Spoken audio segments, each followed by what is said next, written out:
사실 저는요. 네. 어제까지 맨유 가는 줄 알았어.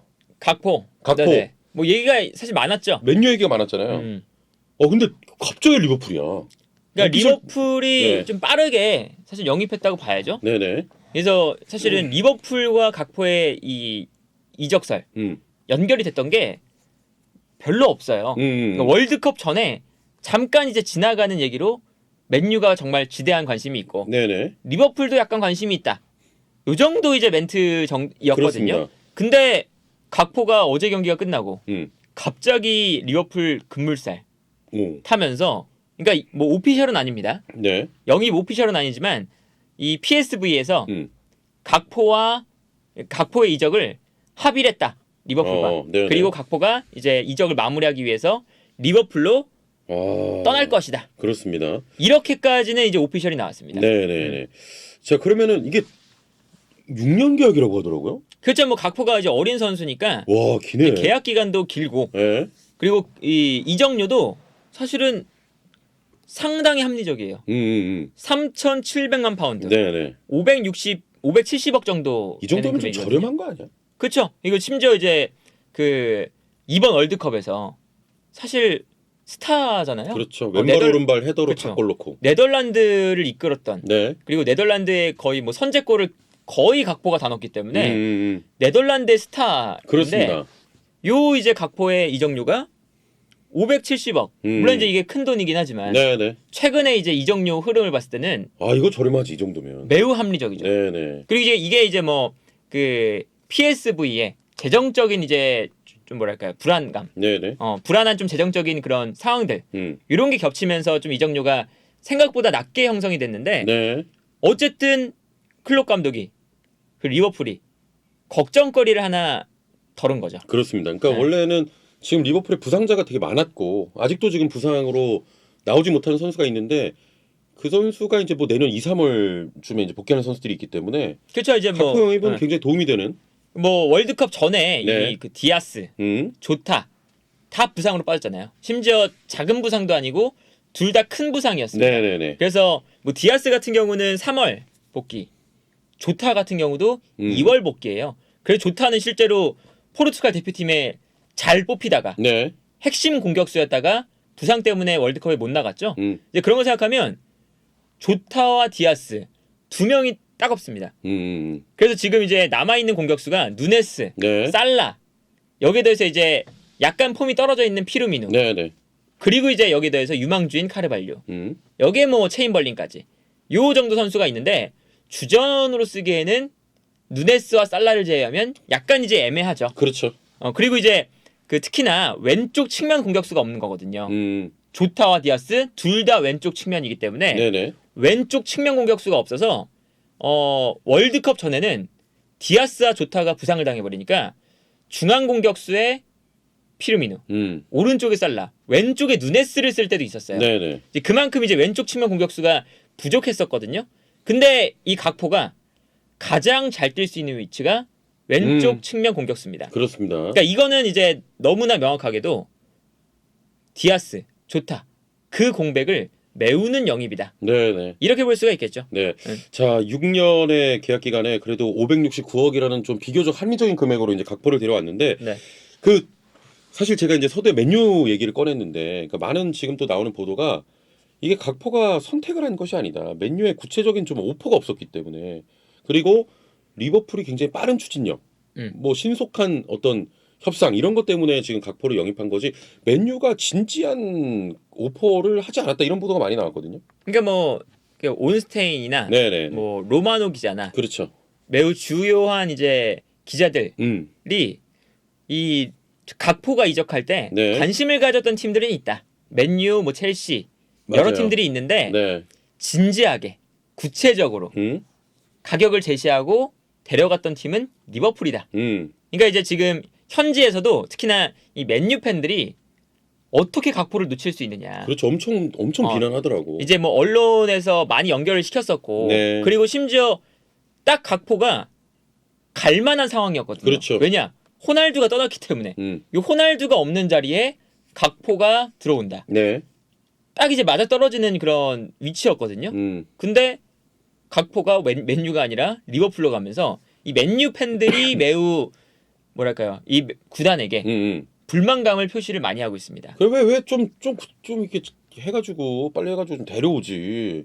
근데 뭐 이제 사실은 그러니까 팬들은 이제 그러고 있는 팬들은 거죠. 좀 그렇죠. 팬들은 그러고 있는 거죠. 근데 이제 뭐 여러 가지 상황이 또 있고 네. 맨유의 또 테나 감독의 선택이 각포가 아닐 수도 있는 거죠. 네. 그리고 이제 호날두를 대체한다라고 하지만 그 자리에 그 각포보다는 약간 9번 공격수가 더 필요한 게 사실 맨유의 상황이에요. 네. 그래서 이제 각포보다는 조금 더 9번에 가까운 선수를 아마 맨유가 노리지 않을까. 일단은 그런 생각이 들고. 네. 이제 어쨌든 이 리버풀은 그런데 맨유와 다르게 딱 필요한 스타일, 그렇죠.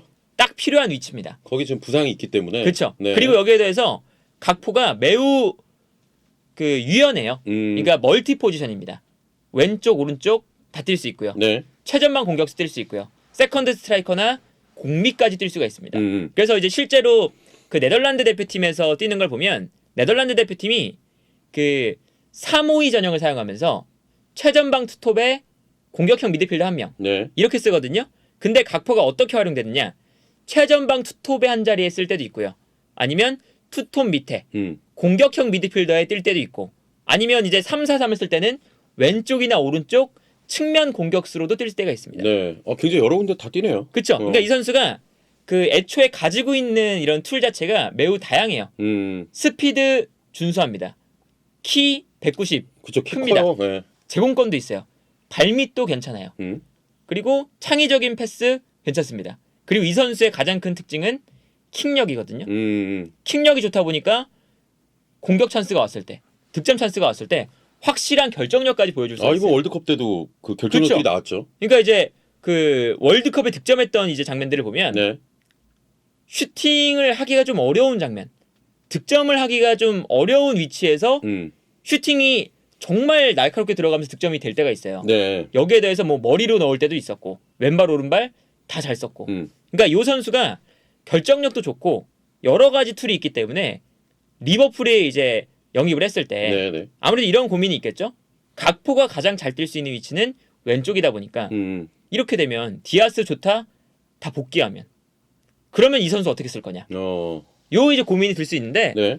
그냥 비어 있는 위치에 써도 된다. 여러 군데 뛸 수 있으니까. 그렇죠. 네. 뭐 이제 뭐 디아스는 좋다 못 나올 때 나와도 되고 누네스 못 나올 때 누네스 대신 나와도 되고 살라 못 나올 때 살라 대신 나와도 돼요. 그렇습니다. 심지어는 이제 그 리버풀이 4-3-3을 고집하지 않고 4-2-3을 쓸 때도 있는데 네네. 그럴 때 공격형 미드필더로 나와도 됩니다. 괜찮네. 그러니까 이 선수는 이제 다양하게 쓸 수가 있어서 네. 요 6년 계약 심지어 장기 계약이거든요. 6년이야 진짜. 정말 다양하게 쓸 수 있는 매우 유용한 자원. 네네. 일단 뭐 적응을 잘 할까요 프리미어리그에? 뭐 그거는 이제 뭐 살펴봐야겠지만 뭐 유럽 대항전에서도 그렇고 월드컵에서도 그렇고 네. 괜찮은 모습들을 분명히 보여줬거든요. 이제 물론 이제 그런 이제 이야기가 있죠. 월드컵 때 갑자기 떠오르는 스타를 섣불리 샀다가 그랬다가 이제 시즌에 정작 시즌에 들어서서 좀 이 활약도가 떨어지는 네네. 그런 경우가 좀 종종 있어요.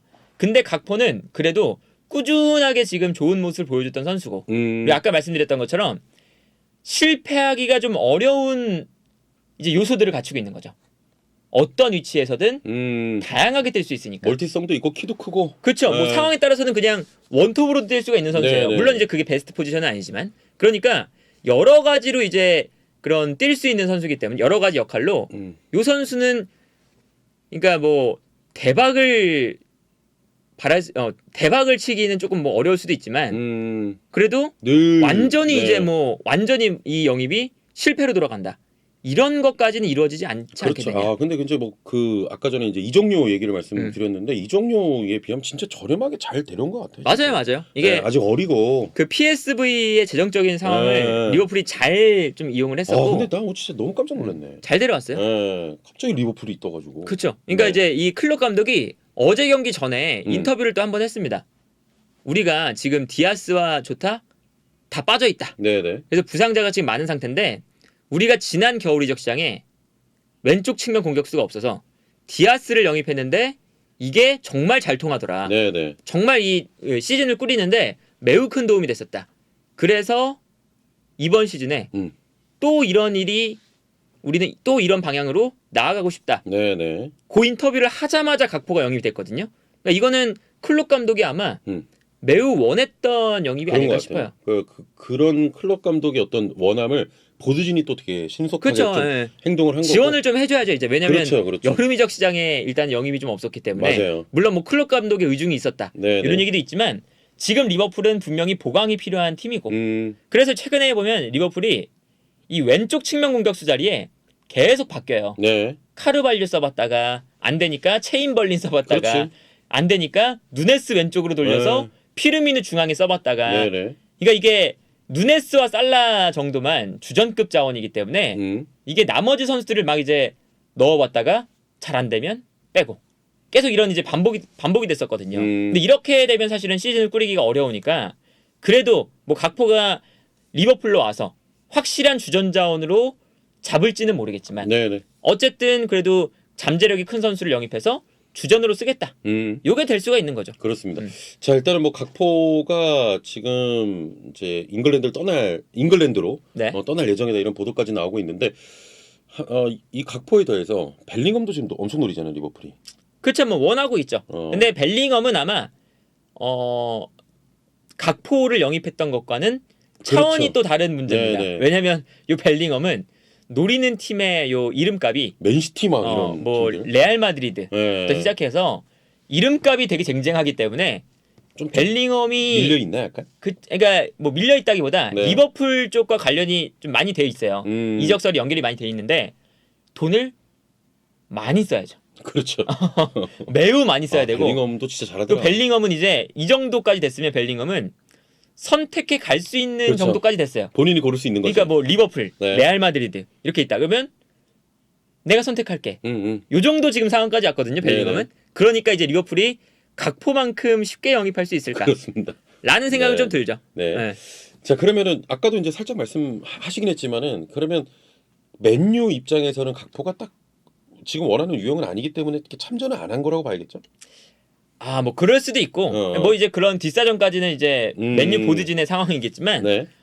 지금 이제 봤을 때 호날두가 떠났을 때 호날두와 비슷한 유형은 사실은 각포가 맞아요. 그러니까 호날두처럼 왼쪽 측면에서 주로 뛰고 네. 최전방 공격수보다는 약간 세컨드 스트라이커에 더 적합하고 호날두랑 좀 비슷한 유형이긴 하거든요. 근데 호날두가 있었을 때도 마찬가지지만 맨유는 공격 라인에 그런 유형의 선수가 많습니다. 레시포드, 그렇죠. 산초, 네. 안토니, 마샬 다 약간 세컨드 스트라이커 원톱의 자원은 아니잖아요. 그러다 보니까 그 호날두랑 이제 조화를 이룰 때도 네. 호날두도 나오는데 레시포드도 나오니까 둘 다 이 플레이가 좀 겹치고 그렇죠. 이럴 때가 많았었거든요. 그래서 제가 개인적으로 생각했을 때는 맨유가 조금 더 9번 공격수에 가까운 선수가 필요하다. 네. 라는 생각이 들고 실제로 이 테날 감독이 9번 공격수의 영입을 노리고 싶어 했어요. 필요하죠, 지금. 그렇기 맨유는. 때문에 저는 제 생각에는 뭐 맨유가 이 각포의 영입을 이제 뭐 온스테인이나 이런 기자들이 이제 나오고 있는 소식들을 보면 각포를 정말 뭐 진지하게 구체적으로 원하진 않았다 라는 이야기가 나오는 걸 보면 네. 아마 맨유는 좀 9번에 대한 고민을 좀 가지고 있지 않을까. 그렇습니다. 맨유는. 네. 그럴 것이다 저희가 이제 또 예측을 해보는 거죠. 그렇죠. 네. 그래서 지금 이제 상황 보면 맨유가 호날두가 나가서 최전방에 지금 마샬이나 레시포드가 나와야 돼요. 근데 마샬이나 레시포드가 그냥 최전방 원톱으로 뛴다라고 하면 약간 애매한 부분들이 그렇죠. 많거든요. 거기는 뭐 네. 저기 공간 찾아서 엄청 뭐 파괴하는 이런 그렇죠. 유형이기 때문에. 그래서 차라리 뭐 정말 뭐 케인처럼 버텨줄 수 있는 선수가 하나 필요한 거죠. 지금 그렇습니다. 맨유는. 그렇습니다. 네. 자, 각포 이적 소식 첫 번째 이슈로 전해드렸습니다.